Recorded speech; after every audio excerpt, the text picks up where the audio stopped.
வரைக்கும் நான் பூவாக வெயில் அடிக்கும் நாள் வரைக்கும் கொட பிடிப்பேன் தாயாக.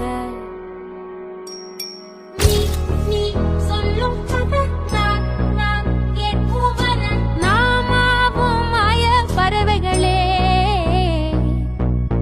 தென் கிழக்கு தேன் சிட்டு செம்பருத்தி பூ